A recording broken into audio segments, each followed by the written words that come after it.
Okay, we are now here in chapter 4, talking about Earth, Moon, and Sky. In fact, I have a partial title for part 1, moving on from the mystery of locality.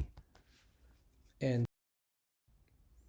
I used the word locality to point out that many ancient mysteries were mostly of our own solar system, the sun, the moon, planetary motions, etc.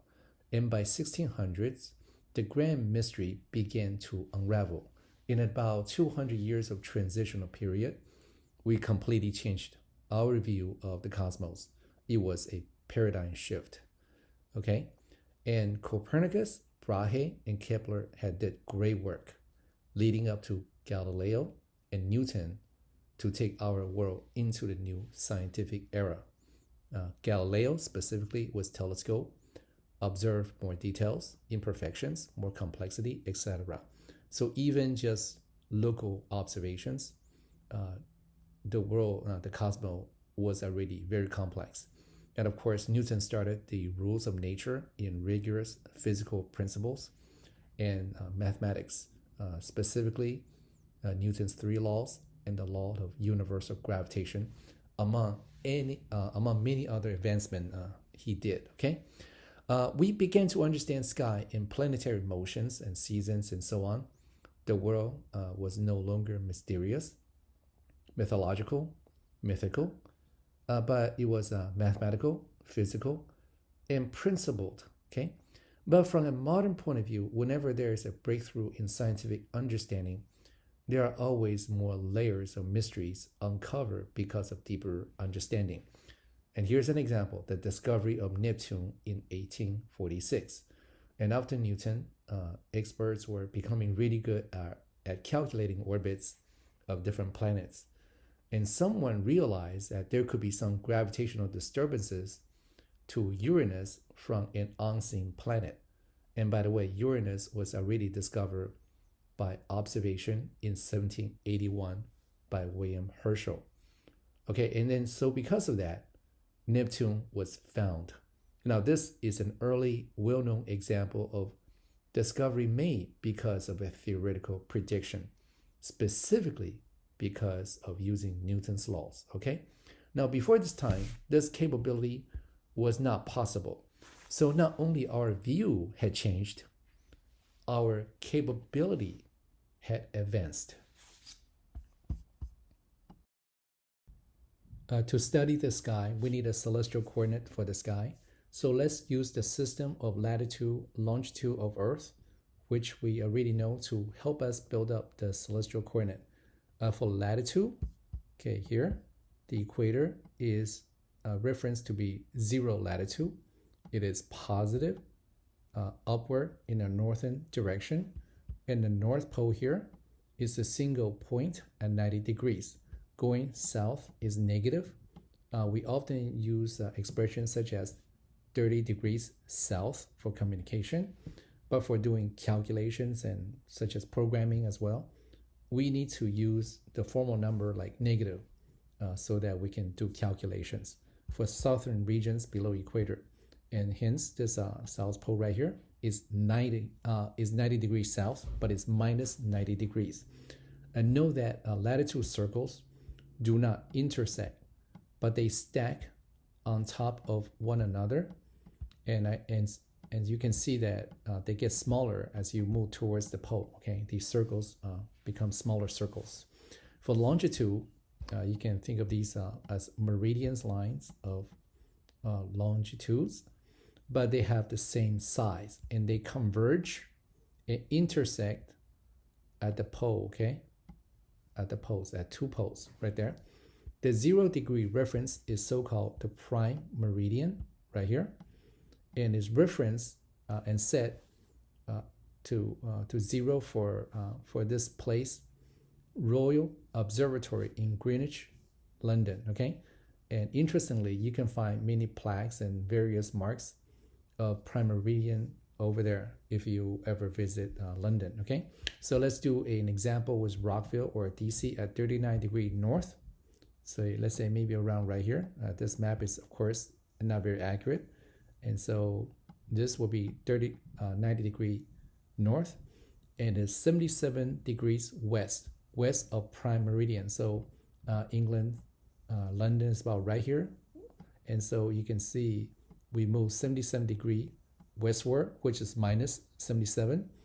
And location on the meridians of the longitude is minus 77.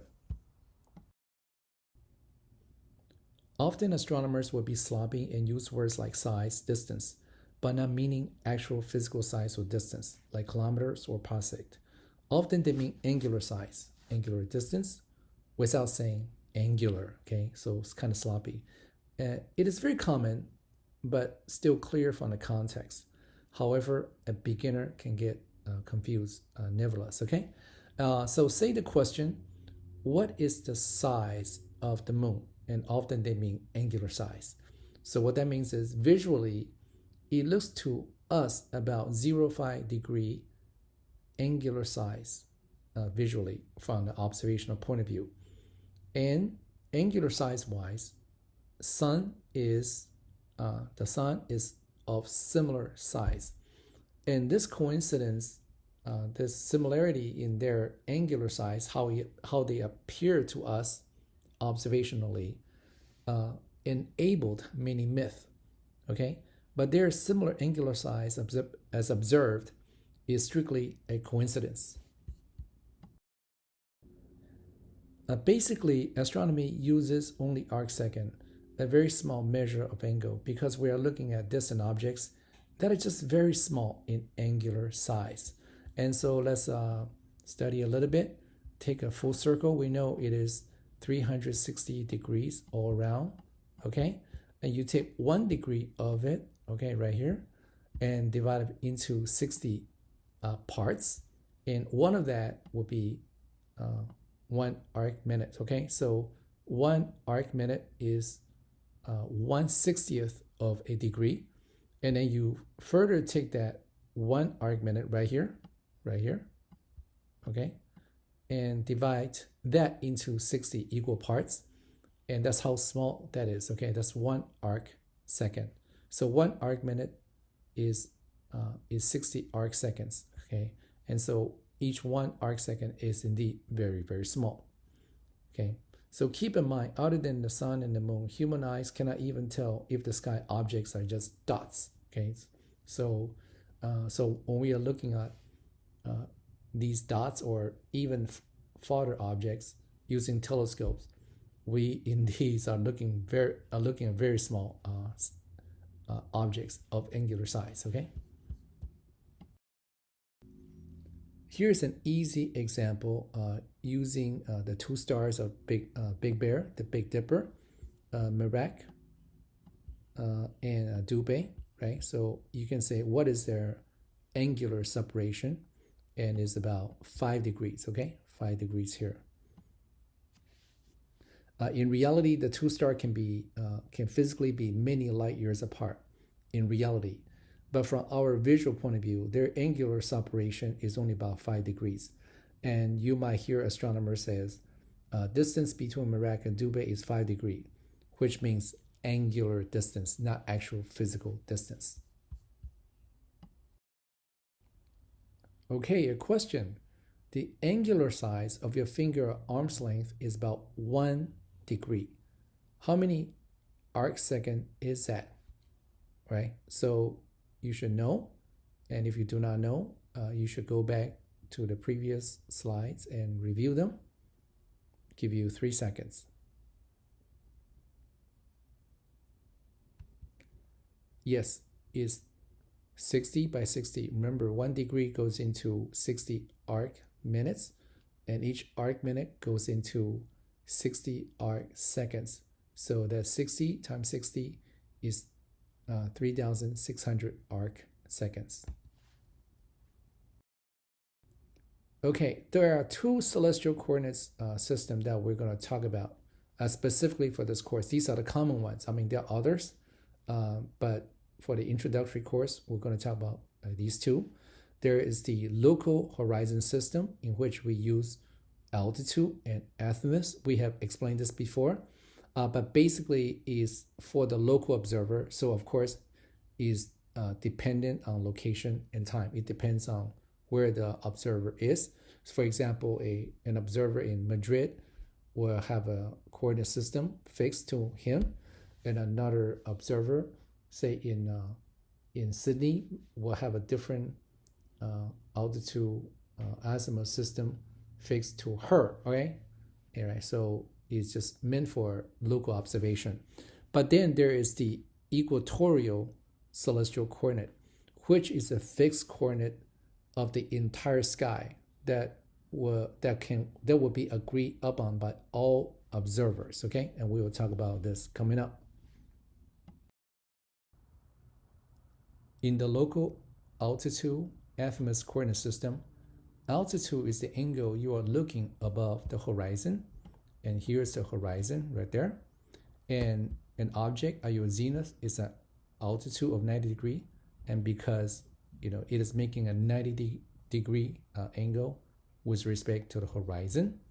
An object on your horizon is at altitude of 0 degree. Let's say there's a rock here and it's literally around the ground, so 0 degree horizon. And let's say this demonstration right here, this is 45 degree, right? 45. And so an object halfway between horizon and zenith is at altitude of 45 degree, all reference with respect to horizon. Azimuth is the angle specifying the direction you are looking at, westward or eastward direction, okay, of north, okay?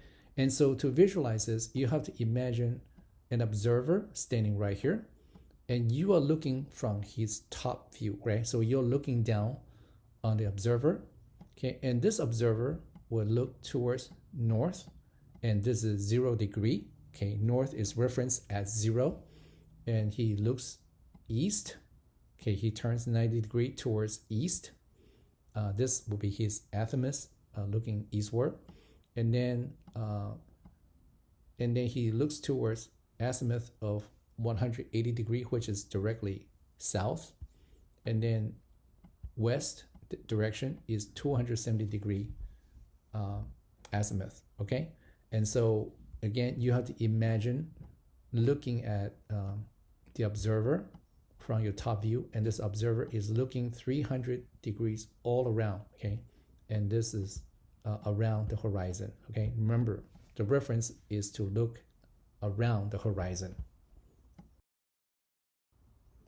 And so with that, you can specify an object's location in the local sky as observed by you by simply an altitude angle and an azimuth angle. For example, I see Saturn at altitude 75 degree, which means it is 75 degrees above horizon, and azimuth of 165 degrees, which means 165 degrees with respect to north. And so you can imagine the observer is looking at Saturn this way, and the north is actually pointing this way, and therefore the observer has to turn all the way around, almost 180 degrees, basically towards 165 degrees to see Saturn. Okay, so this is just an example. Now to the celestial equatorial coordinate, and starting with understanding the celestial sphere to be a projection of our own Earth's own shape and the latitude longitude system. Okay, and starting with the equator, we project it outward to the celestial equator, right? And then the North Pole then is projected to the North Celestial Pole, and the South Pole is projected towards the South Celestial Pole. Of course, this is a two-dimensional projection, so we're mimicking our own Earth's system and make it easier for us to visualize. And it's actually a wise choice, and that's because the spinning axis is actually this way, and this choice matches the motion we actually observe, okay, very nicely. The equatorial system is a way to specify locations of sky objects on the celestial sphere. and it works very much like latitude and longitude on Earth. We use the word declination for the direction that is like the latitude, and we use the words right ascension for the direction that works like the longitude. Okay, and just like every city on Earth has a fixed latitude and longitude, and it does not change, every star in the celestial sphere in the equatorial coordinate system has a fixed declination and right ascension. Okay, so you must get this, is a fixed map for the sky. And so think of celestial sphere as a static sphere with a coordinate system. And remember, you can think of it as we are the one that is spinning. Okay, and the globe of the celestial sphere is just fixed right there. Okay. Declination, DEC for short, measures position above and below the celestial equator. It is measured in degrees, arc minutes, and arc seconds. A 0 degree declination is referenced to be on the celestial equator. Positive 90 degrees declination is on the north celestial pole, NCP. Minus 90 degrees declination is on the south celestial pole, SCP. So this is analogous to the latitude-longitude system for Earth. It's just that now you have to think of this for the celestial sphere and using the word declination. We know that Polaris is the North Star, right? So it is right on the NCP, meaning Polaris is at or close to positive 90 degrees declination. This is the star that just happens to be, by location in the sky map, very near the North Celestial Pole. And of course, in reality, North Celestial Pole is just a point on the celestial sphere, right? But unless you have a star right there, you're not going to know which point it is, correct, right? So it is fortunate that we actually have a real star that is located right near that spot. The location marker, right ascension, RA for short, measures the east-west position on the celestial sphere. And just to clarify, and so here is the spinning axis pointing towards the NCP. Let me mark N right here. And this is the celestial equator right here. Okay. And of course, this is the ecliptic of the sun. All right. And so RA uses hours, minutes, and seconds. Here, notice again, astronomer skipped the word arc. Remember, we use arc minutes and arc seconds, but once again, astronomers like to skip something if it's easy, right? So here we're skipping arc. And so don't be surprised if you see just minutes and seconds, okay? And the range, it goes from 0 to 24 hours to designate the full circle all around. But that's because, this reference looks like time. And that's because the sky rotates a full cycle in 24 hours. And that's, of course, due to Earth's own spin. This is actually a convenient way to designate locations or angular distances for tracking purposes. For example, a stargazer using a telescope can track a star by following the sky motion and go through 1 hour of right ascension in 1 hour of time. Okay, 1 hour of right ascension in 1 hour of time. So it is both 1 hour, but the first refers to positions or angular distance on the equatorial coordinate, while the other is actual time. So it's actually very easy to just say, 1 hour, right? Then, stargazers, they know exactly what that means, okay? But do not overthink it, okay? Just use hour, minutes, and second as mark for locations, okay? For equatorial coordinates. At this level, to think of it as time, actually really doesn't, it's not really that helpful, okay? And so let's look at some specific point. The 0 point for the right ascension, of course, we need a reference Where is 0 right ascension? Well, we use the March equinox, and it's labeled as 0 hour, 0 minute, no arc, 0 second, no arc. Okay, it's just, again, we're skipping arc. And on the opposite side of the celestial sphere, we have the September equinox. The right ascension is 12 hours, labeled as 12 hours, 0 minutes, and 0 second. Okay, so as we go around the celestial equator, the right ascension goes from 0 to 12 hours, okay, and all the way to 24 hours. This view is basically the previous view, just tilted to have a different orientation, with the axis right here pointing straight up towards the North Pole, directly upright. So the equator right now is basically considered horizontal. What's different is that right now the ecliptic, the path of the sun over the year, is now, that's one tilted, okay? And so again, the March equinox right here as the 0 reference for the right ascension. So everything right here on this blue line would be 0 right ascension, all right? And so you can easily visualize different right ascension based on these lines, very similar to the longitude. Okay, so let's see. What can we say about this one? And remember, the right ascension is 24 hours. So basically, each one of these is 1 hour, and there are 24 hours, and there are 24 of these lines going around. And of course, from here towards the 90 degrees, right here, 0 right ascension, all the way to here, somewhere here, you will be 90 degrees around. And but that would be actually referred to as 6 hours. Remember, we can use degrees if we want to, but we are using this time of this reference to time, right?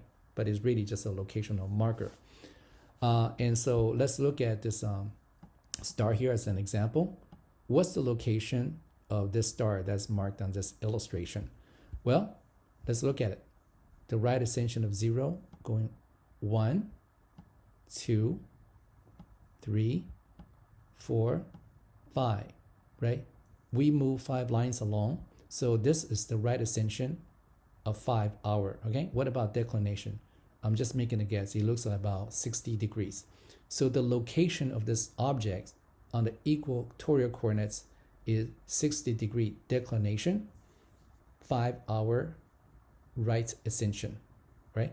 And just for fun, the vernal equinox was referred to as the first point of Aries, because at the time, this direction pointing is in the constellation of Aries, but it's currently now pointing towards Pisces.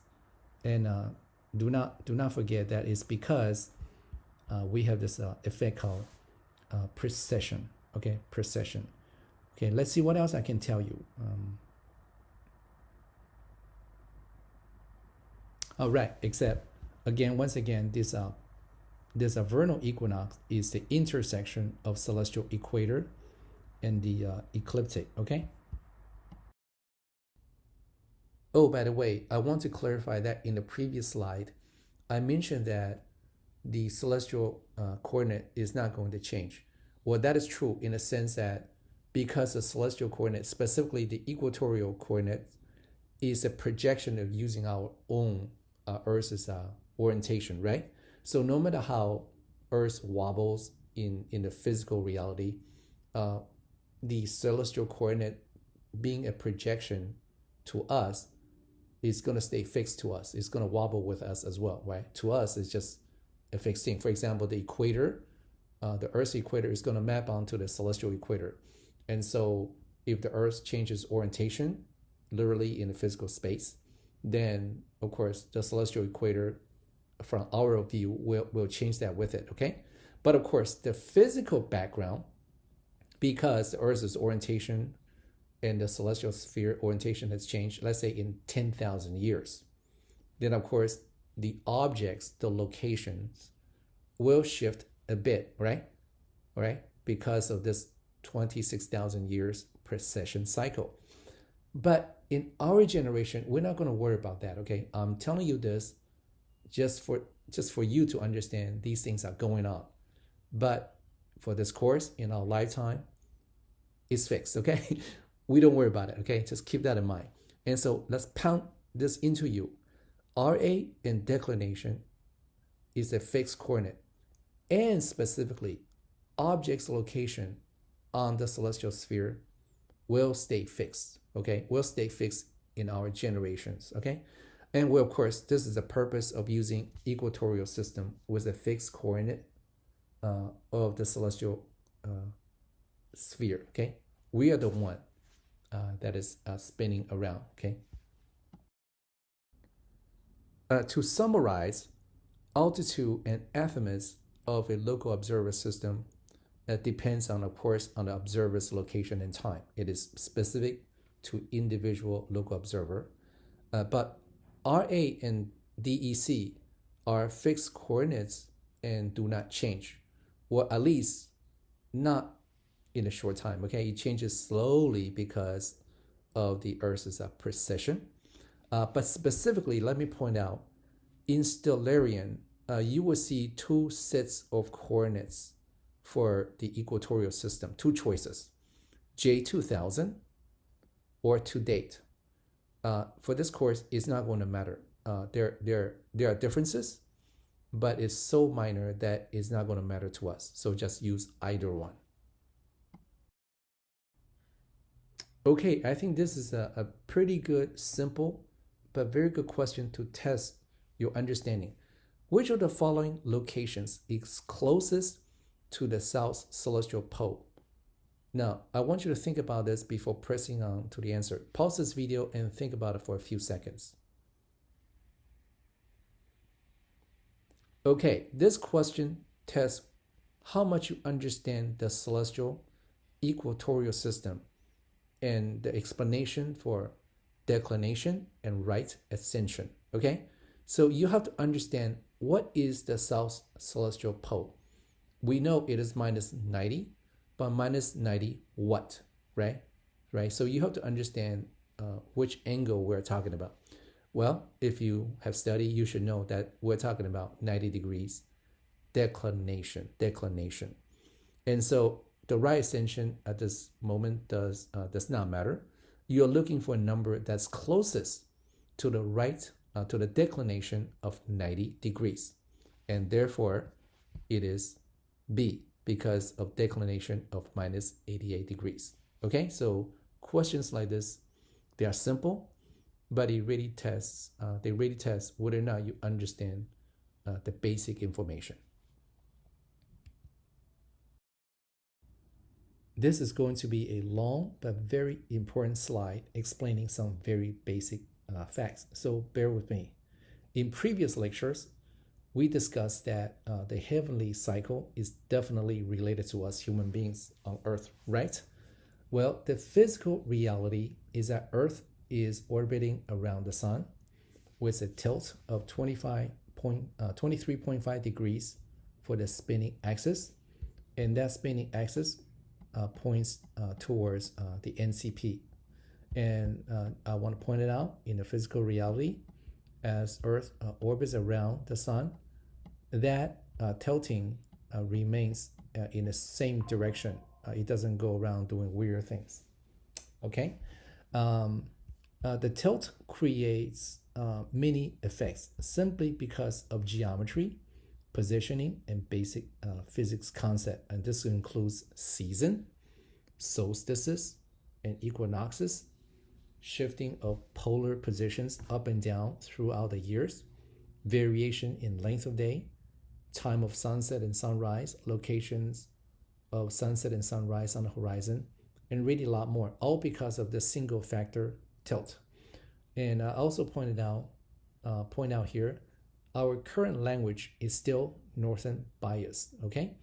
Northern hemisphere, for example, here, would be, or here, will have different seasons than the southern hemisphere. And so let's say we're here, we're going through winter, but the southern hemisphere will be going through summer. And so to call it such thing as a winter solstice really isn't accurate, right? People in Brazil will actually be going through summer. But we can all agree on the yearly calendar.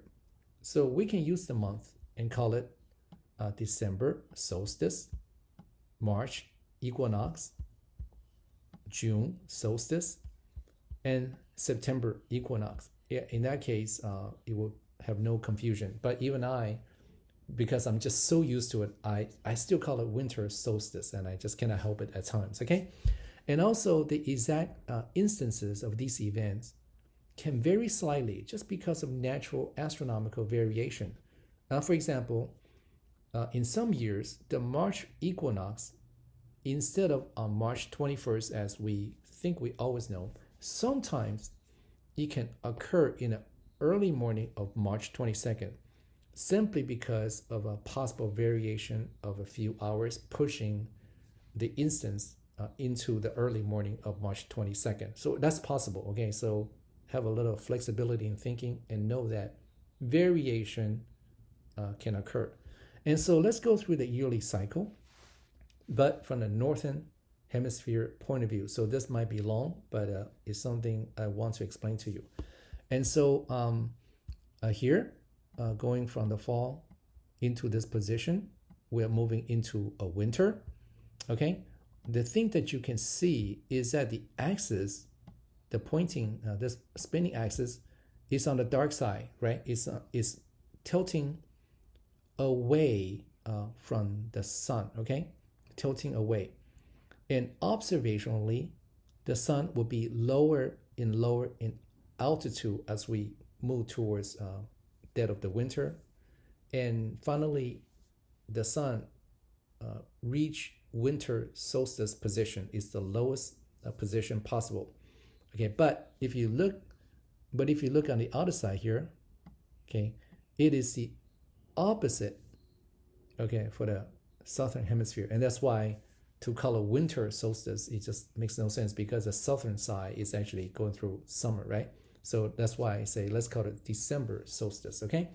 And so as we move from December to March, the solar altitude will move higher and higher, because this tilting of this axis is pointing less and less away with respect to the sun, just because we are moving along the orbit, such that at March equinox, okay, at this position right here, the tilting is now pointing to the side.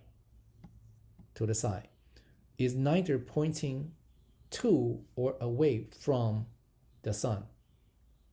The axis is at the boundary of day and night separation, which we call the terminator, okay? And so again, this pointing is neither pointing towards the sun or away from the sun, okay?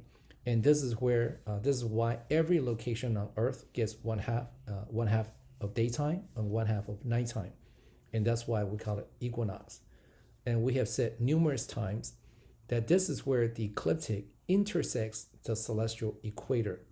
In this physical picture, you can actually see why. I don't know if I can demonstrate this clearly, but here's the equator, okay? And here's the ecliptic, right? So, if you look at the sun, let's say from here to the line of sight, okay, towards the sun, you see that the sun is literally at this point, okay? So it is a visual truth, okay? So observationally that's what's happening, and so you're seeing the sun right on the celestial equator, okay? And so I'm using the September equinox as an observational point, but reverse is true too, right? If you look at it in reverse, from the March equinox, look towards the sun, you will see the sun on the celestial equator as well, okay? And so now I think we're done. We don't need to repeat for the remaining parts, okay? the explanation is the same, just that the situation reverses in 6 months, okay? And so in the summer, you see the axis is tilting towards the sun right here now, okay? Tilting toward on the bright side, not on the dark side, okay? And we will explain the physics of this later on. Right now, it's more of a geometrical presentation, letting you know what does it look like in reality, okay? And I want to point out that this may be confusing, but it's not rocket science. This is just basic geometry and, visualization, right? And so just do not fuss it over too much right now. I explain this for learning purposes, but mastering, technical complexity at this level is not what I'm emphasizing to start with, right? Understand the big picture about what causes season and so on, right? In addition, and on that note, I want to point out that some people think winter happens because we are farther away from the sun, and that's false.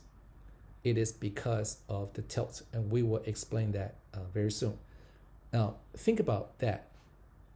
If the distance is the factor, if that was true, then why southern hemisphere will be in summer when we are in winter?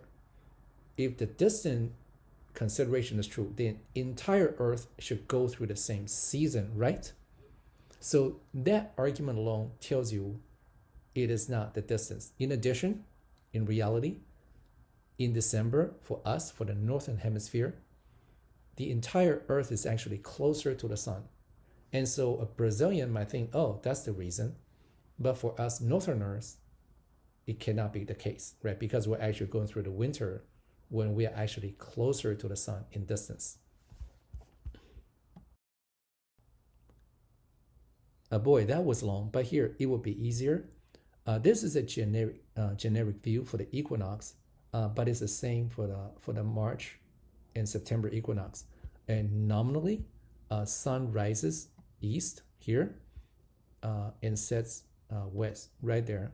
And sun's path traces out the celestial equator. And remember again, we don't need to repeat this too many times.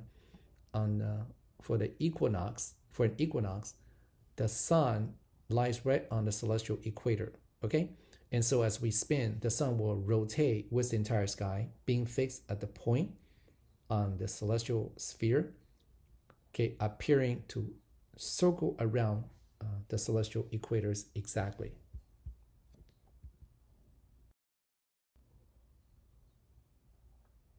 Okay, so from the March equinox, we move towards the June solstice. The solar position will move upward.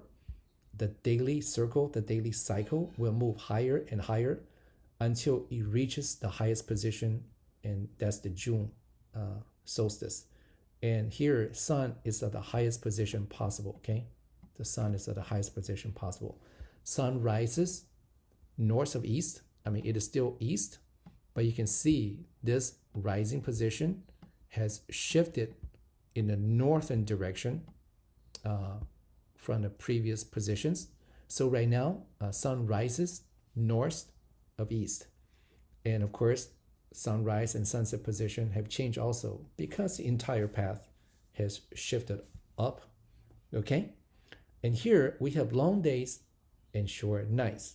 And that's because the daytime path, if you just look at it carefully, the amount of time the sun spends over the horizon is much longer than that below horizon.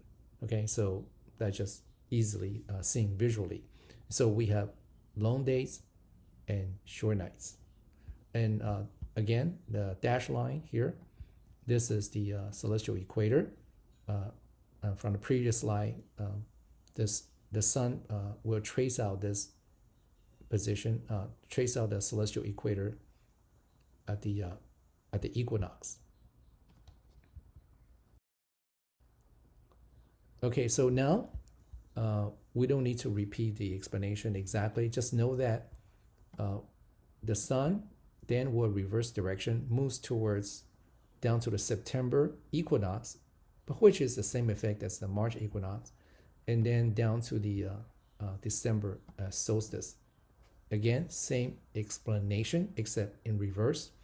We will see the sun in a lower altitude, and because of that, you will have a shorter days as compared to longer nights, because a greater path it is spent below horizon.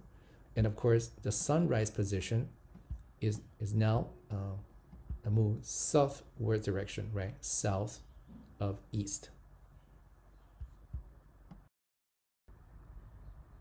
Astronomy can be confusing because we are switching back and forth between two different views.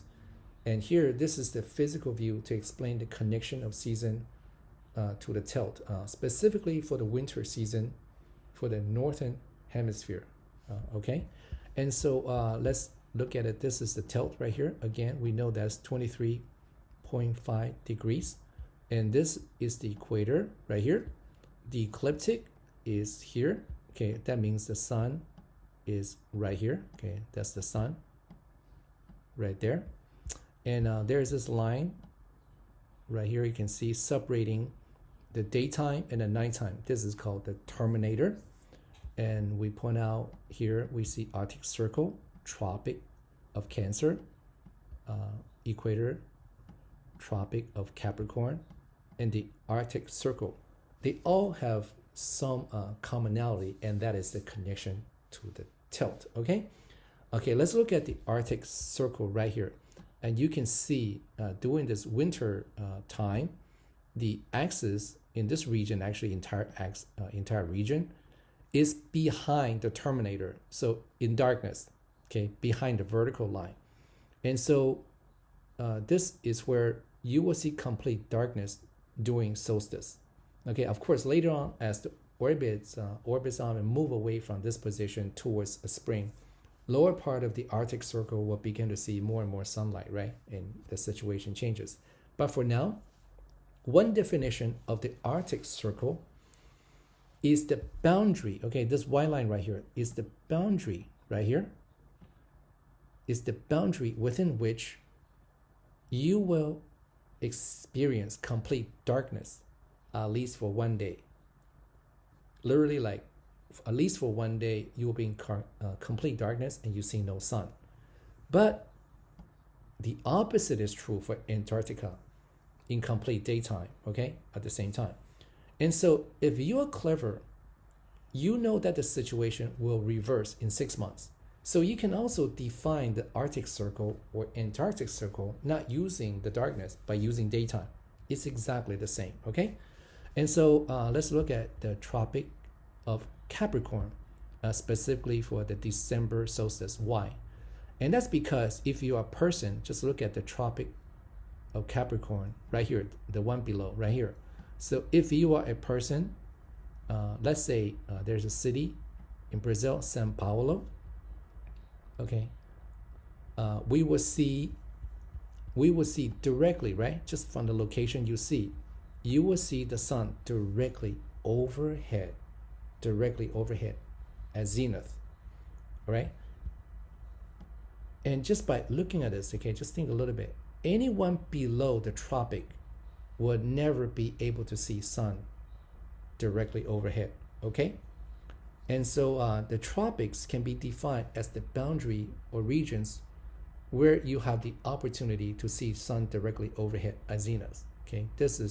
And beyond that, no one can see it, okay? So here in Washington, D.C., for us, we would never see the sun directly overhead. In fact, it is always in a southern direction with respect to us, okay? So that's where the ideal tropics came in the ancient time, is because of a reference to the solar observation, okay? And what is the, here's your questions. What is the latitude of Tropic of Cancer? Okay, and so I can tell you just by looking at this and comparing to the tilt, right? Here's just by basic geometry, and just look at the tilting, okay? I can tell you that if you are good at geometry, you can see it right away that the Tropic of Cancer is 23.5 degrees latitude, and the tropical Capricorn is the other way, minus 23.5 degrees latitude. Next question. What is the latitude of Arctic Circle? This latitude right here. Okay. I think this is even easier because all you have to do is just see the tilting, okay, with respect to the Earth's axis. And you see right away it is because of this 23.5 degree tilt. So the latitude is measured from the equator, right? From the equator. And so the latitude of the Arctic Circle is 90 degrees minus 23.5 degrees. So this latitude right here is 66.5, and you can look it up, okay?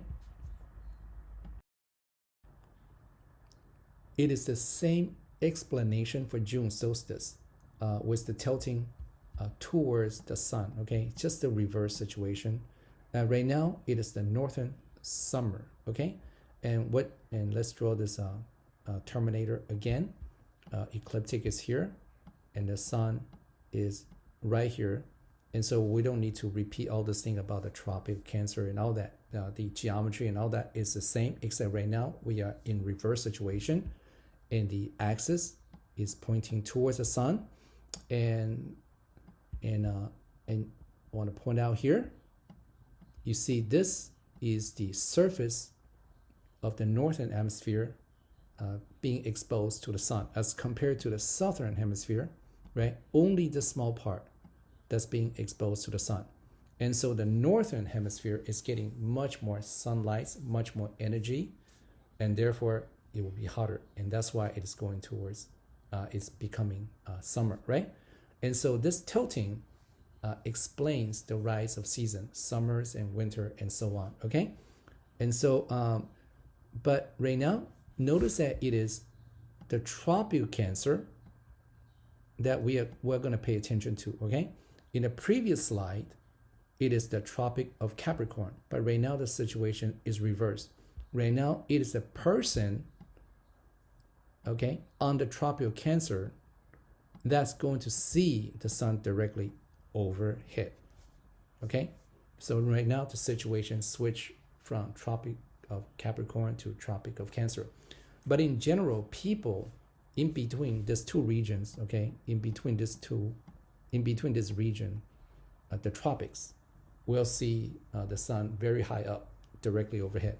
But beyond that, no one will see it, okay? You will not see the sun directly overhead. And I have here a question. What about the position of the sun, such as observing it at nadir?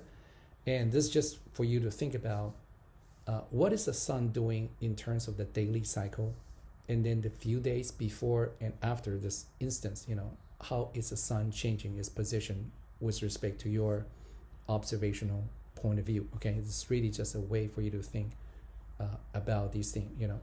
It's not a question that I would test you, but it's good for a group discussion. If you're interested in these things, you can think about these issues.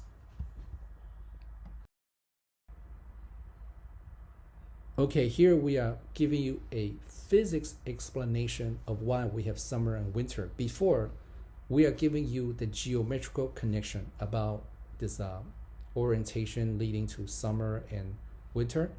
But the physics of it is because of the angle incidence received from the sun, okay? So here is the explanation. During the summer, as the sun is higher up in the sky, okay, because we are tilting towards the sun, let's say in a city that is that has a 73 degrees with respect to the sun, 1 meter square cross section of solar ray, you know, hits the ground and spreads over 1.4 meter square of area, just because, you know, it's a little bit tilted. But in the same place in the winter, because sun is lower, right? Because now we're tilting away from the sun. So the sun is lower in altitude, closer to the horizon. And let's say it is, for this same place, 26 degrees. The same 1 meter square cross section of sun ray is now spreading over 2.24 meters squared, more than twice as much. And so the physics explanation is very simple. Winter is colder because we are receiving much lower energy per unit area, whereas in summer we have more energy per unit area. Okay, all right, does that, I hope that makes sense. Okay, so therefore it's hotter in the summer and colder in the winter. And I just want to point out for fun, if there is no tilt, right, if there's no tilt, right, we wouldn't have this angle incident variation. There will be no seasons, no Arctic Circle boundary, not seeing sun and with total darkness, and all that. Okay, all that would go away just if we have no tilt. And so this single physical fact, the tilting, explains many of the mysteries that the ancients were experiencing. Okay, isn't that amazing? Just one fact. Of course, there are additional facts such as elliptical orbit, okay, which contributes to some variation. But for seasons and various the things that we talked about, tilt is the single biggest factor. Okay, but I also point out, even without tilt, equator will still be hotter, simply because equator will be directly under the sun, so receiving more energy per unit area than, say, if you at near the North Pole, when the angle incidence is lower, right? So therefore the energy per unit area is again spread out more. So even without tilt, the pole, the tropic area or the equator area will still be hotter. Okay, just that the Earth will be without seasons.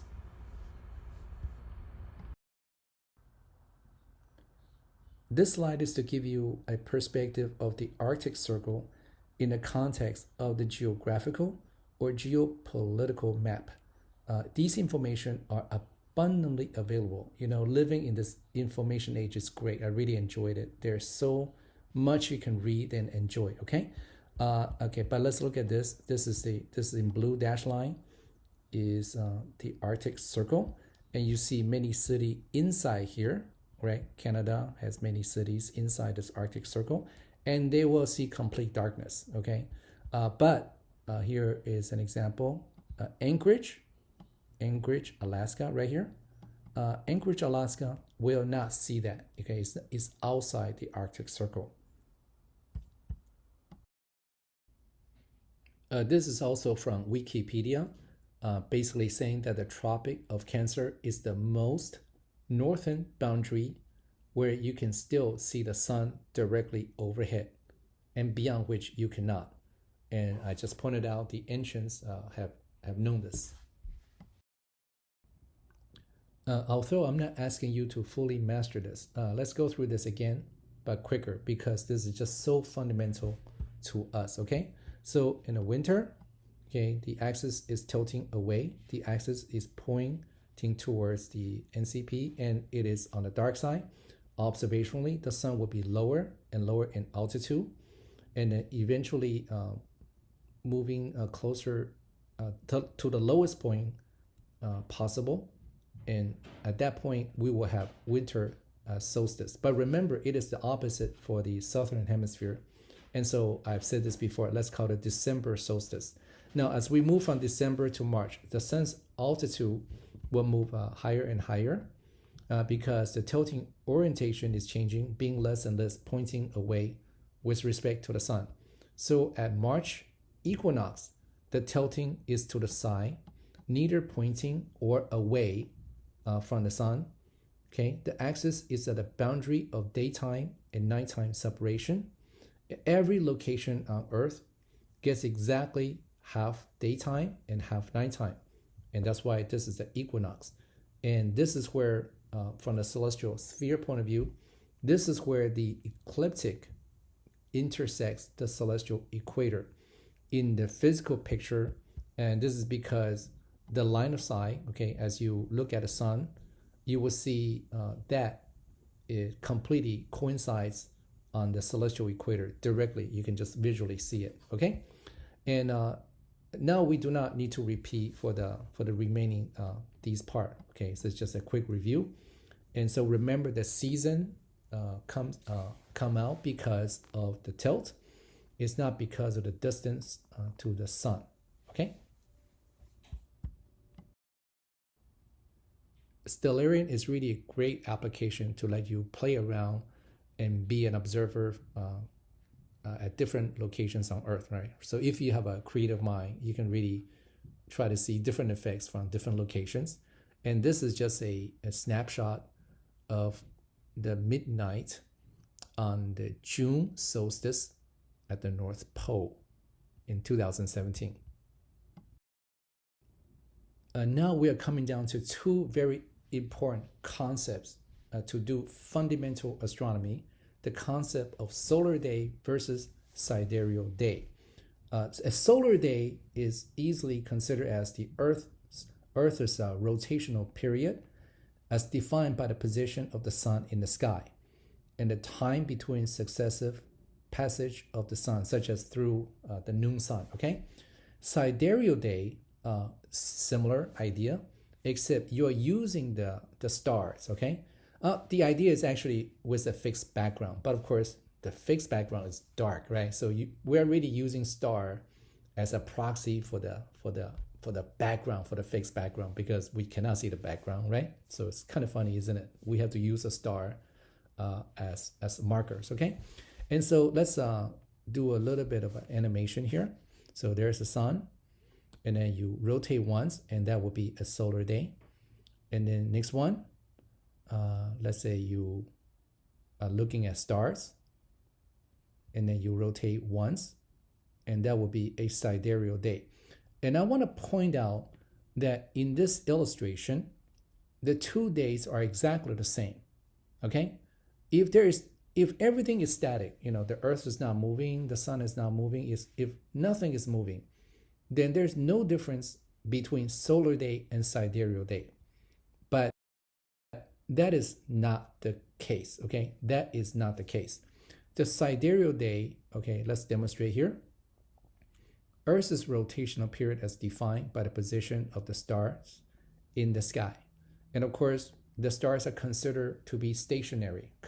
We know in reality, the universe is very dynamic, but from our point of view, the stars are pretty fixed, okay? And is a good proxy to the background. I mean, the true universal background, the universe background. And so let's emphasize this fact that if Earth is static, okay, in place, and as demonstrated before on previous slides, a solar day will equal to sidereal day, and there will be no issue. But that is the problem. It is not the case. Okay, the reality is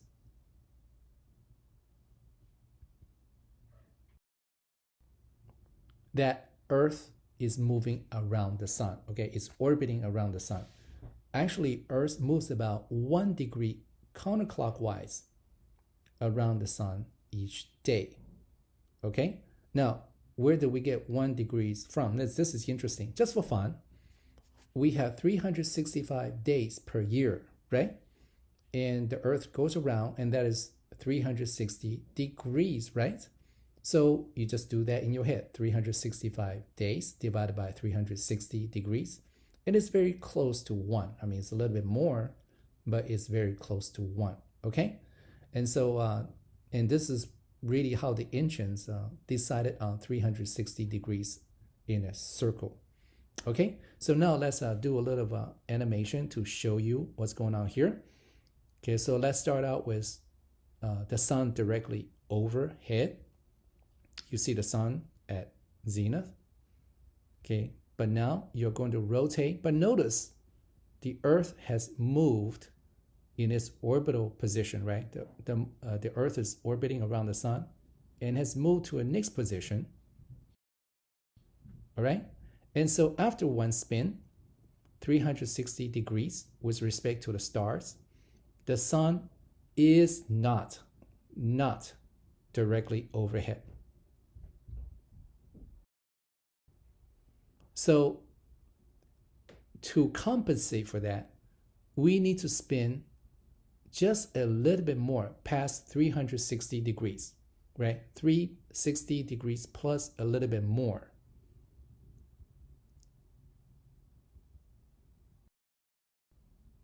So therefore, a solar day using the sun as a reference, because we have to overspin a little bit, a solar day is longer than a sidereal day. A solar day is longer than a star date. Okay? Again, a solar day is longer than a sidereal day. This is very important. And in fact, a solar day is about 4 minutes longer than a sidereal day. And so I will add that the modern standardization of the 24-hour clock is based on the solar day, not sidereal day. Basically, it's an average concept of a solar day. And specifically, the sidereal day is actually 23 hours, 56 minutes, and change. Roughly it's 4 minutes shorter, okay? And you can find all this thing online. I'm pointing out as well. We have covered this before. That time is a modern and standardization, okay? The ancient way of mapping out solar day results in variation as shown in this plot right here, okay? What we call the equation of time right here. And timekeeping and navigation were huge enterprises and were professional skills to learn, okay? But the reality is we cannot use any actual solar day, the real solar day, for standardization. And so the one day in terms of the 24-hour period in the modern view, right, is a standardization. Okay, it's a standardization. We have to decide what that real day is in terms of length, and then standardize that. Okay, we had figured out the standardization concept using an average, a sense, so that the mean solar day is used in this construction. Okay, standardized. We won't go into that, but we are doing a pretty good job. You're just looking at your watch. Okay, we're using some sort of a timing devices. It's a mechanical way of tracking or digital way of tracking the time rather than using the sun. All right, but we're still getting the idea of how we should standardize this time using the sun. Okay, just make sure you understand that. So in reality, using the standardized time like a clock is based on the mean solar day concept, and we can show the actual variation of this real solar time against the standardized solar time in the sense of the analemma right here. Okay, right here. And so what happened is, as you know, the movement of the solar position over a year is because of the tilt. We know that, right? We explained that before. But you see, there's this broadening of the solar position, okay, over the year as well. And this is due to the elliptical orbit, okay, nature of Earth's orbit, okay? We learn about Kepler's law, and what did we say? We said that the speeds are different. And so at different parts of the orbit, closer to the sun, the speed is a little bit faster. And then away from the sun, the speed is a little bit slower. And that results in this variation over the year. So the combination of the tilt and the elliptical orbit variation results in this variation in the solar day reality. And therefore, we cannot use the actual solar day. We have to use a constructed standardization, okay? And with that said, I think we sort of set up a good place for modern astronomy, because now we understand a lot of mysteries, and we have now a good idea of a standardized time. Finally, this is end of part 1. And I will summarize the reality that we knew by, say, 1800s. And yet, I titled it Improve, meaning, of course, we'll never know 100% the true reality. We just no one layer better than the previous layer, okay? And so what do we know? The wandering planets, including Earth, are ones orbiting around the sun in elliptical orbits.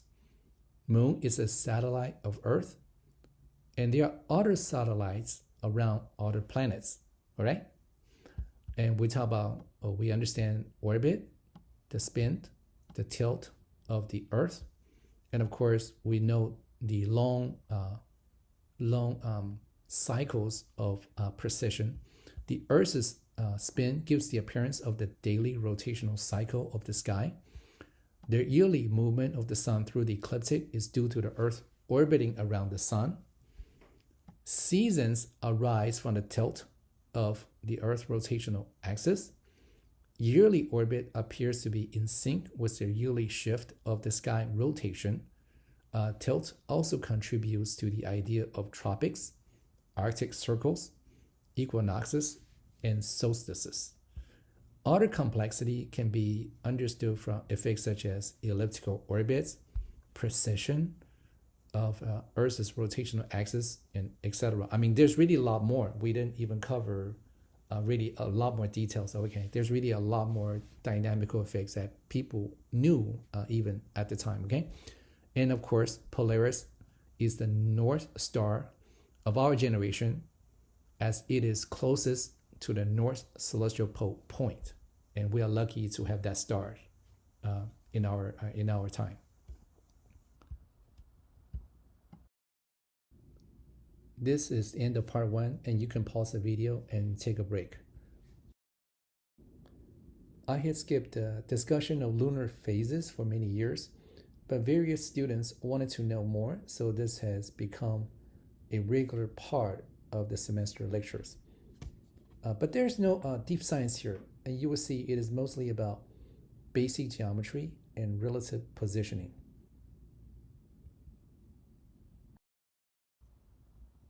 This is a very common illustration, putting sun on the right side, but for me, I would prefer to put it on the left side, okay? But you can do it however you want.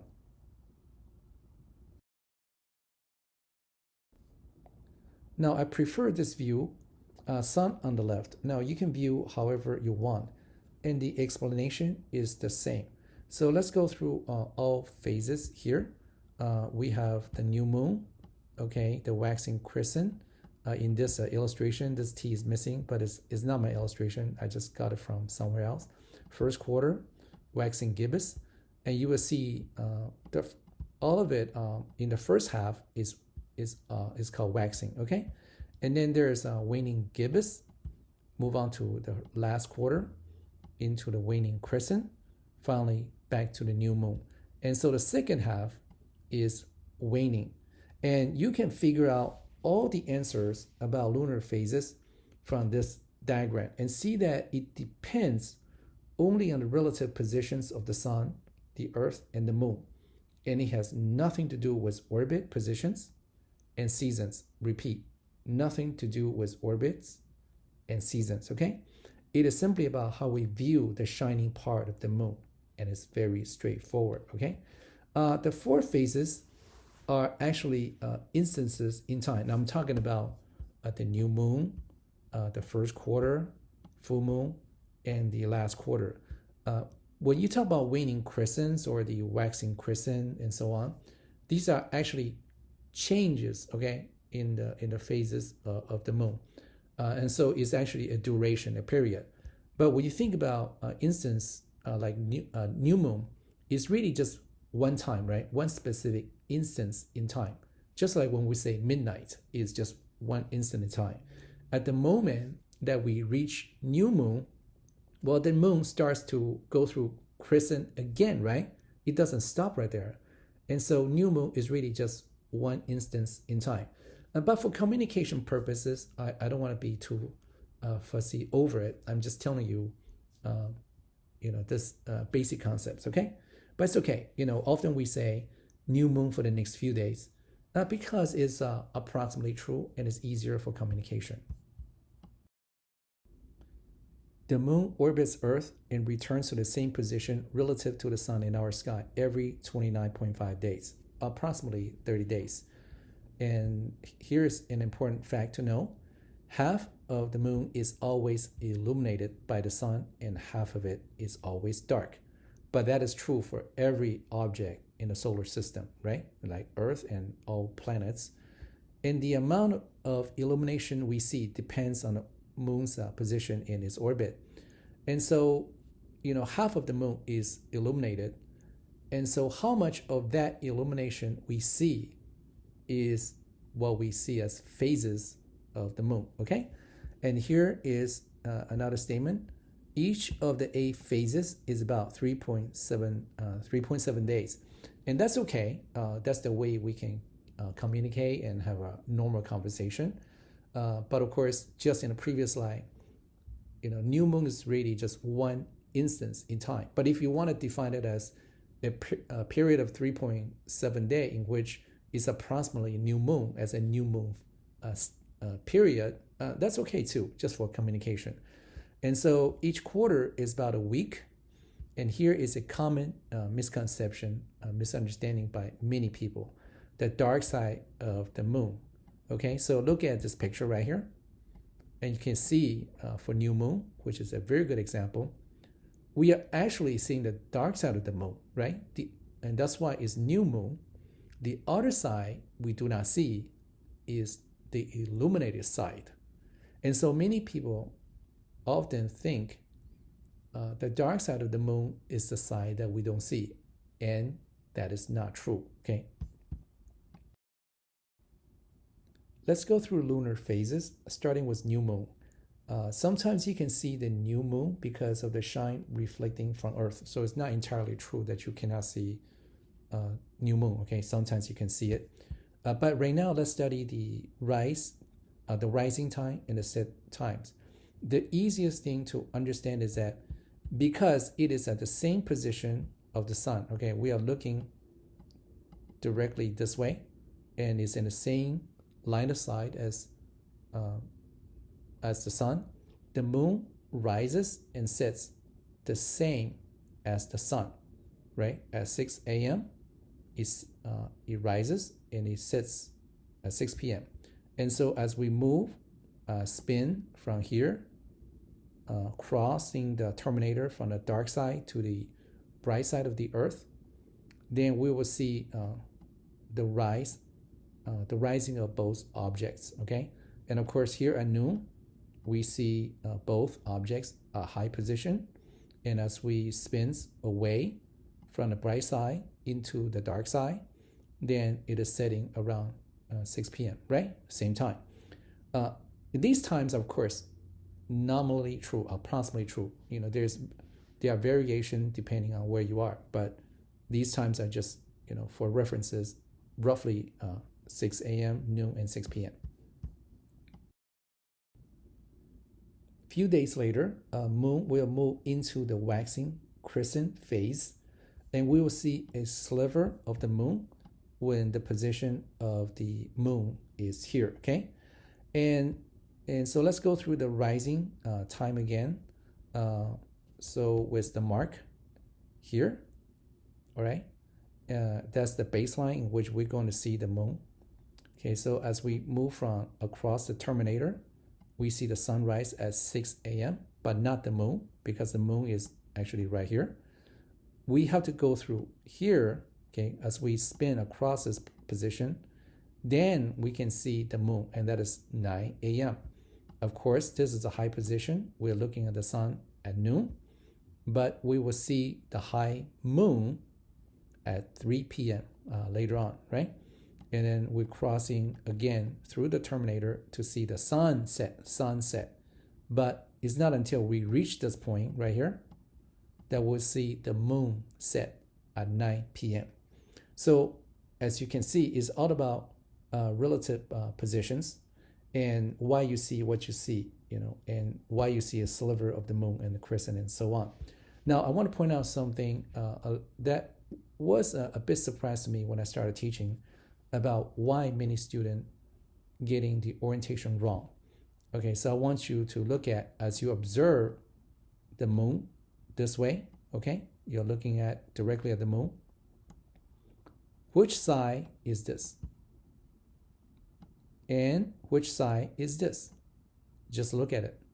Okay, and I want to point out this side is to the right and this side is to your left, even though on this presentation it looks like one is pointing towards the other way that I've been showing you, right? But you have to put yourself as an observer's point of view right here, okay? And looking towards the moon. And then you will see the upper side that I just drawn here is the right side. And that's why as you see the crescent side right here, the crescent side, that is on the right side and that is here, okay? That's why it's on the right side. So make sure you understand this visualization. From waxing crescent into now the first quarter, the moon is now in this position, 90 degrees with respect to the position of the sun. Okay, so you will see the shining half moon on the right side, just like the previous slide. And of course, the direction of the change is this way, right? It has now increased now to the full moon. Even though, again, the shiny part looks like it is on the left side, but it's on the right side from the observer's point of view. So let's look at the rising time and the set times with this baseline from which we're going to observe the moon. So here is crossing the terminator. We see the sunrise at 6 a.m. At the noontime, we see the sun at here at noontime, but in the same position, we will be able to see the moon at the distant horizon. So rising at noon, okay? This is the noontime. And as we cross over to the terminator into the sunset at 6 p.m., right? The moon is actually at the highest position, right? And then here, as we cross this point again, the moon then will get out of sight. That would be the setting time at midnight.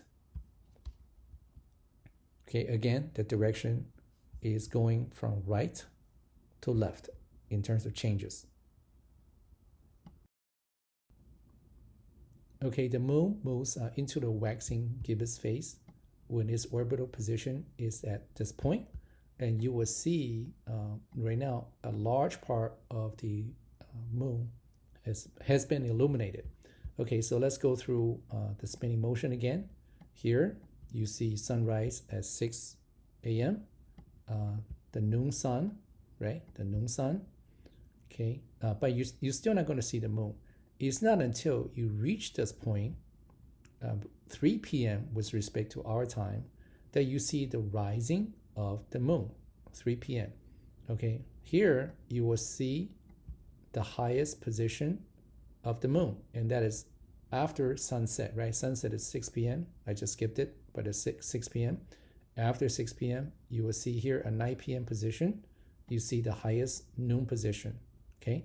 And then, of course, once you cross this point right here, then around 3 p.m., you'll see it, the moon setting. Okay, now let's go into the full moon, okay? And now the full moon is the opposite of the new moon, completely on the other side right here. And so you can just reverse whatever we learned for the new moon, right? So the rising time is 6 p.m. right here. That is when we see the new moon rises, okay? And when we see the highest position is midnight, right? Midnight. And then as we move across the terminator into sunrise, right? We are actually leaving the moon behind, right? So it sets at 6 a.m. when we see the sunrise. So it's the opposite of the sun now, okay? With a 12 hours difference. And of course, this is definitely a myth maker, right? With the sun and the moon being the opposing side, right? Opposing side of some power struggle, right? Or some balance. And you can, often people say, oh, this is when the moon it is at its full power, right? There's all this myth, okay? And of course, now we see the same side of the moon as always. There's a dark side of the moon that we do not see, but that side is not always darker. Okay, so I'm just reinforce the concept of this dark side of the moon that we don't see. Here, we see the bright side. The dark side is the other side that we don't see, which is opposite of the new moon. From the full moon, we're now moving into waning gibbous. Waning means that it's now, the shiny part is now decreasing, and it's going to start decreasing this way, okay? Since we have already gone through the sort of the spinning part and explaining the rising and the setting time, we can just quickly go through this again in a more obvious way. And so when does it rises? Well, it rises here, okay, as we're spinning, okay. This is in the dark. This is in the dark side, okay, dark side of the Earth, right? This is around 9 p.m., okay. And then the highest position of the moon is when it's 3 a.m. And then it sets when we are crossing this point and then seeing the moon from this position, and that is 9 a.m. Okay, so this is waning gibbous. From waning gibbous, we move into the third quarter. The moon will be at this position, forming a 90-degree angle with respect to the sun. The rising time will be midnight. As we cross this point right here, we will see the moon at the horizon, and that is midnight. And so as we cross the terminator, right, we'll see the moon at the highest position at 6 a.m. at the same time that we see the sunset as we cross the terminator. And as we see the sun at noon, okay, we will begin to leave the moon behind. All right, so that will be we'll see the moon set at noon. Okay, and keep in mind we are seeing the shining part on the left side. That's because from the observational point of view, this side, the shining part to this side, is on the left side, okay, to the observer.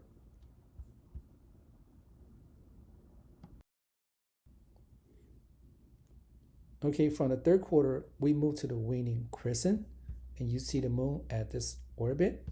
And from this position, we will see the sliver of the moon, the crescent, on the left side, okay?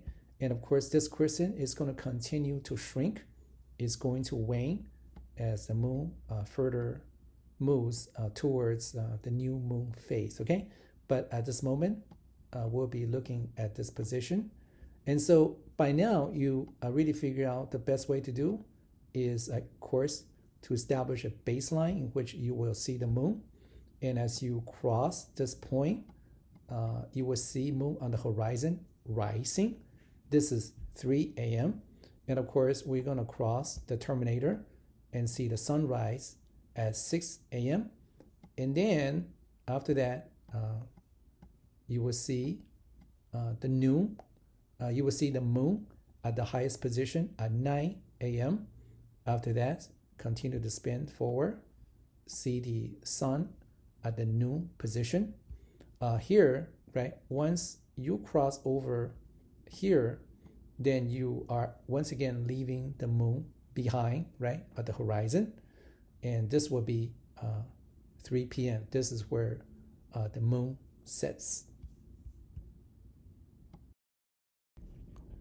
There's a nice lunar phase simulator from University of Nebraska-Lincoln in case you are more interested about learning more about lunar phases.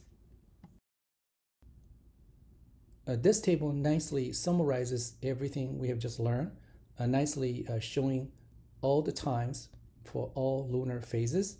And just to help you even more, I suggest that you can use the new moon and the full moon as your two references to figure out all the answer, right? You know the new moon is exactly the same as the sun, and the full moon is the opposite 12 hours later, and then therefore you can figure out everything in between. And in addition, moon rises about 50 minutes later each night, And therefore, if you are going to figure out, for example, a waxing crescent, then you sort of just compare that with the new moon, and then use the fact the moon rises about 50 minutes later each night to figure out the time. But you can figure out all this answer by using this table or the diagram, or simply using some nice well-known reference points. Here's another slide to give you a little bit of help how to quickly tell if the moon is waning or waxing. Well, in a waning moon, okay, which means that it's getting smaller, the left side is bright, okay, and is losing light. And remember, the change direction is this way. And it looks like a C for crashing. Okay, now I personally don't use that, but if this helps you, then go ahead with it. And the waxing, which means it's becoming larger, okay? And the right side is bright, but again, waxing means the brightness will increase until it reaches the half moon, okay? So this is just to help you remember these things. Okay, here's a quick review and a pop quiz. Is this moon waxing or waning? Okay, quick 3 seconds. Okay, I'm not going to tell you the answer because you should know. If you don't, just go back to the previous slide. Okay, this is the way to force you to learn. I recall when learning astronomy, finding moon completely a boring subject. However, moon is actually quite interesting with lots of information that can tell us about solar system history, Earth's history, and so on, okay? However, we're not going to cover much about the moon, but just some quick info. And here, we're going to talk about the moon's revolution and rotation, but I specified again, I use the words orbit and spin instead, just to be more clear. One fact is we always see the same face of the moon, the same side of the moon. If you observe the moon a little bit carefully, and stargazers, they know this, we always see the same side of the moon. We see the same dark patches, the same Maria. And so no matter when, we just see that same picture. And so we know all along we see the same side of the moon. Does that mean the moon doesn't rotate and just fixed in the sky? Surely enough, the ancient folks, you will think that, okay? This illustration is going to show you that the moon does spin. And so here we're going to show you the orbit of the moon around Earth. And for demonstration, we put a little smiley face on the side of the moon that will face the Earth. And this illustration right here, this corresponding diagram here, is going to show you the spinning and the orientation of the moon throughout the orbit. So let's just go one at a time. So you can see, right, that actually as the moon is orbiting around Earth, you can see that the moon is also spinning as well. Okay, so let's complete this.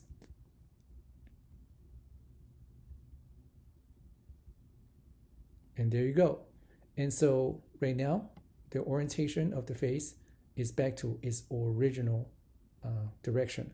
And so what happened is, as the moon orbits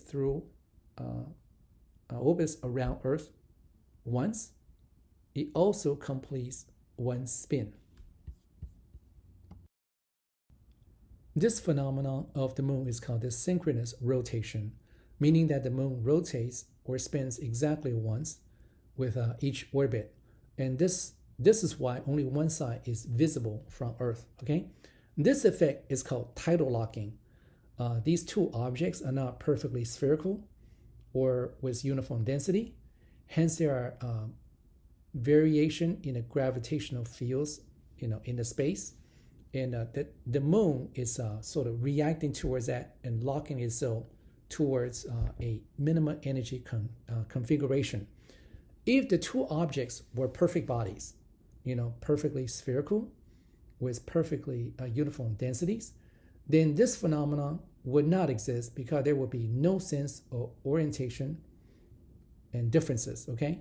But however, because they are not ideal, and so you will see this effect. And let me use a simplest example to demonstrate, okay?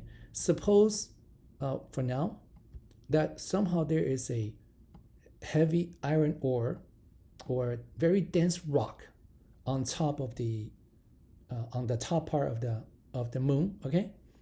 And that is so much stronger than other parts. So you can imagine the gravitational pull by Earth onto this part is so much stronger than, say, the lower part of the moon. And you can just use your basic understanding of gravity. What happened is, over time, because of the greater gravitational pull, the moon will orient itself so that the dense part is going to move towards, align itself to a point that is closest to Earth. Okay, you can just imagine that's going to be the case. There's no way that this dense part is just going to stay there, given the fact that the gravitational pull here is just stronger. Okay, and so I can give you another example, a very simple analogy. Imagine you are at home and you have a little ball, and then you drop it on the floor. What happens? Because the floor is not flat, the ball is going to roll until it finds the lowest points, and it will stay there.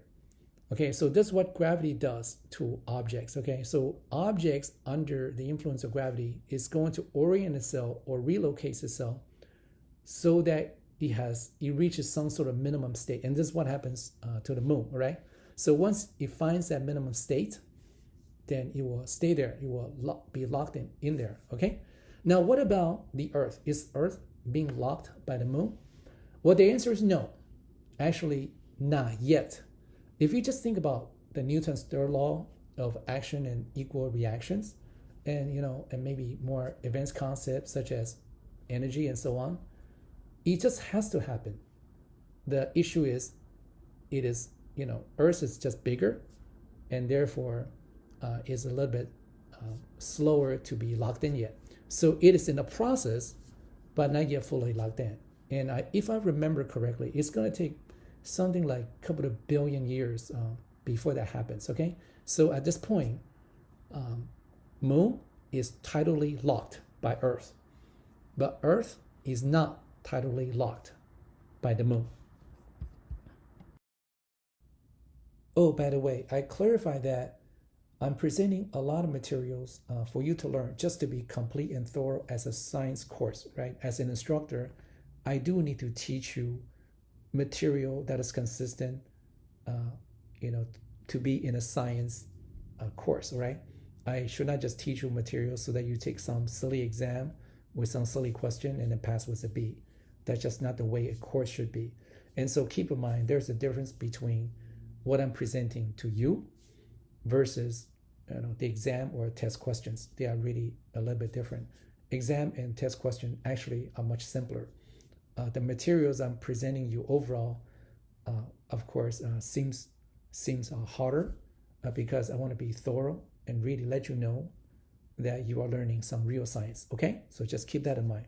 There's a difference between what's presented and what's being tested. What's being tested is actually easier. Okay. Here in this slide is a future of moon and Earth. Again, it's one of these sort of teaching you material, not necessarily for the exam. Okay. Now the moon is gradually receding from the Earth at a rate of about 4 centimeters per year. At the same time, Earth's rotation is slowing. Now this is consistent with the previous slide, in which Earth and the moon are affecting one another physics-wise, gravitationally, okay? And so these effects are ongoing. If nothing else is going on, in some billions of years, the moon will take 47 days to orbit the Earth, not 30 days, okay? And the Earth will take 47 days to make one spin. Both Earth and moon will then keep the same faces permanently turned toward one another. And so at the time, both will be tidally locked on to one another. Okay, so eventually, tidal locking for both will happen. This is a nice illustration illustrating the effect of earth shine. Sometimes during new moon, you can actually see a crescent, right? Illumination of the edge, but not because of the sun, okay? But because of the reflection of sunlight from the Earth's surface hitting the edge of the moon, okay? So this sliver, this crescent, is the result of Earth's reflection of the sunlight. It's not from the sun. Eclipses are also mysterious events observed by the ancients that are local to our solar system and are also determined simply because of geometry and relative positioning. A solar eclipse occurs when the sun, the moon, and the earth align, okay, like this. Okay, aligns pretty much in a straight line. And therefore, moon's shadow right here falls somewhere on earth. And if you are an observer underneath the shadow, somewhere right here, right, underneath it, then you will be able to see partial or total solar eclipse. And if you look at the position of the moon with respect to the sun, look at where it is, then you see that it has to be in the phase of a new moon. Okay, so a solar eclipse occurs only possibly during a new moon phase. The 2017 solar eclipse was a great event for people in the USA. The total eclipse path traversed across the USA from the west to the east coast. And it was very rare event to have such a nice path. And there were many star parties everywhere across the entire continental USA, okay? And the best site to observe the events was in Madras, Oregon. I wasn't there, but here is a picture from that site. However, I went to Clemson University at South Carolina, which was in the path of total eclipse, or what we called totality. Of course, you will see the public, the casual observers, but you will see amateur astronomers as well as serious scientists with research-grade setups taking data, such as spectrum of solar coronas and so on. For each total solar event, you will see that. Now, I myself tried to capture the total solar eclipse with my iPhone and snapped so many pictures. The event itself lasted no more than 3 minutes. So this event was on the short side. Okay, now most picture failed, but somehow one was successful, and this one you are looking at it in the presentation. I can honestly tell you, I do not know why this particular iPhone capture worked. Technically, it should not. Could be a secondary image effect, but I really would not know. And now, in comparison, Maryland had only a partial eclipse view, and many people, even my friends, did not even know it happened, okay? Now, partial eclipse is not dramatic, and you might think it is just a regular cloudy moment. The sun is really bright, and unless you totally block it, the sky remains pretty bright, okay? But total eclipse is different. I personally observed that darkening, but with kind of unusual dim background glow. It really was different, okay? And the following total eclipse was in 2024, April 8th, 2024, which I missed. It was visible from Texas and other southern regions. But keep in mind, total eclipses are themselves rare events already, more rare, okay? And for a particular region, it could happen only once a generation. And so after this, The next one, particularly in the USA, now we're talking about USA, you can see in other places, but in the USA would be in 2044 and 2045. This is an illustration, for instance, of a solar eclipse. And here you see two distinctive regions. One we call umbra, and the other we call penumbra. Okay, so this dark patch right here is called umbra, and it illustrates that small circle, small regions directly underneath the shadow, which means that you are seeing the total blockage of the sun view, and therefore you see total solar eclipse. But outside this umbra is the penumbra region, and this is where you see partial eclipse. You will see basically, for example, sun being partially blocked by the moon because you are looking at it from a greater angle. And like I said, you will still see, you could see that the region is still much brighter than the total. And outside the penumbra, people outside the penumbra don't even see a solar eclipse at all. And of course, remember, everything is moving really quickly. So this is another way to explain it. And so let's say you are an observer here. This dark spot, the umbra region, is moving very, very quickly across the region, and will move across you in just a matter of a few minutes, okay? Because things are moving really, really fast. And so therefore, most total solar eclipses don't last more than a few minutes. For a lunar eclipse, the moon's position is different, and is actually behind Earth.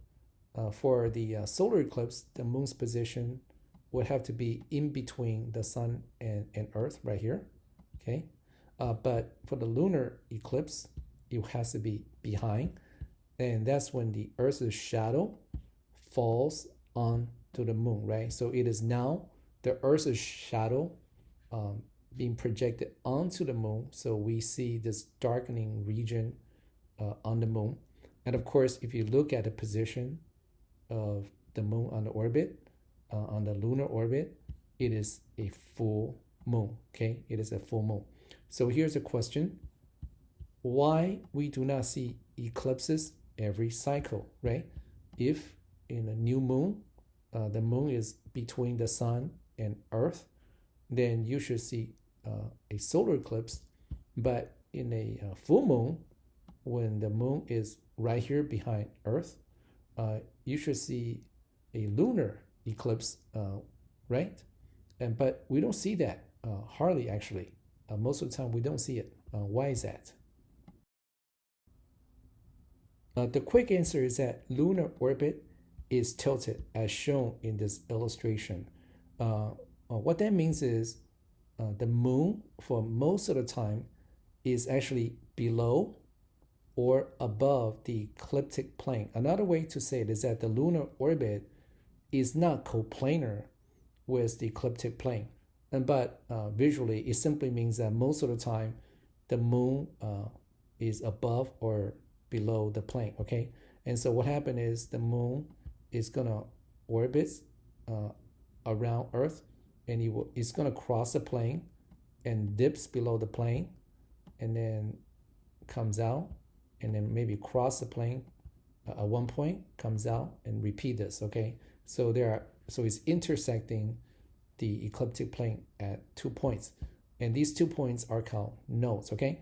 However, you don't need to be very, very worried about understanding these nodes, okay? I just want you to understand in a very simply, and let me give you a simpler way to understand this, okay? Let's say you draw a line between the sun and the Earth, okay? In order for the solar eclipse to occur, moon has to be right on this line, okay? So it has to be coplanar, meaning in line directly between the sun and Earth, right? But most of the time, because the orbit is tilted, it's actually below here or above, okay? It's not on this line. only on some occasions, and it's bound to happen, as the three bodies moves along. Eventually, the moon in one of these orbits will come across between the two objects, right on the line. Sometime partial, sometime total. Okay, so this is when you'll see a solar eclipse, and it's also true for lunar eclipse that on occasions the moon will be directly behind, okay, in line, okay, behind Earth, and that's when you can see a lunar eclipse. But most of the time, the moon is out of positions, above and below, because the lunar orbit is tilted. Okay, and so the way to say it is, moon has to be a full moon for a lunar eclipse to occur, or a new moon for the solar eclipse to occur. And another condition is at a no, okay, for that to occur. And at no, okay, at a no simply means, as I explained before, that the moon has to be directly in position on the line, okay, either between the sun and Earth or directly behind Earth, okay, so on the line. I remember as a kid being very confused about seeing lunar eclipses, and I was telling myself, what lunar eclipse? I can still see the moon. And so as a kid, I was very confused. But I did remember the moon being reddish, and that was definitely true. Indeed, I learned later on that moon actually does not go dark during a lunar eclipse, but with a reddish or orange glow. I think the easiest way to explain the reddening of a lunar eclipse is to compare it with a sunset or a sunrise that appears red or orange. It is actually the same effect, and that's because Earth has an atmosphere which preferentially bends red lights and scatters blue light. Okay, so let's explain this in the illustration. So what this means is, the sun really sends out these sun rays of rainbow spectrum. But let's look at red light. What happens is red lights get preferentially bent towards the moon. That's just a physics fact. But those who are bluer light, the atmosphere treats it very differently, basically scatters blue lights away. And so the way to say it is, the Earth's atmosphere preferentially permits more red lights to bend towards the moon. And so moon gets more red lights hitting it, okay? So that's why it looks red or orange. Here's a pop quiz. What type of eclipse would be seen by the observers on the night side of Earth in the diagram below? So just look at it. The moon is behind Earth, and right away you should know that this is a lunar eclipse. But is it a total or is it a partial? Well, it is completely behind and underneath the shadow, so it is a total. Okay, next one. This just to illustrate and letting you know that there are sites that shows you and predicts the lunar and solar eclipses that you can see in your region and around the world. Okay, and in fact, don't be too surprised, because they probably take data from institutions such as NASA and ESA anyway. Okay, so they're just showing you this, but these information are available from institutions like NASA and European Space Agency, ESA. Okay, so here is a little bit of discussion questions that you can use for your weekly discussion group. And this is a picture that I took many years ago, 2020, in September, 7:30 p.m. evening. And you see a crescent moon, all right? Crescent moon, just look at the picture. Questions. Is it east or west? Okay, look at the time and look at the glow from the sun. Is it east or west? Question, which lunar phase? Question, in the next few hours, will the moon follow the sun and set, or instead go the opposite and rise higher? Question, in the next few days, I'm talking about coming back tomorrow, the next day, what would I see of the moon? Will the moon move closer to or farther away from the sun? Basically, what would be the next lunar phase? Okay? Question, are we going to see a new moon soon? In a few days. Okay, that's it. You can use that for your discussion group. And as said it before, you already know the format. If you've seen this video on other lecture videos, you know about why I give you these bonus discussion questions, but don't give it away, okay?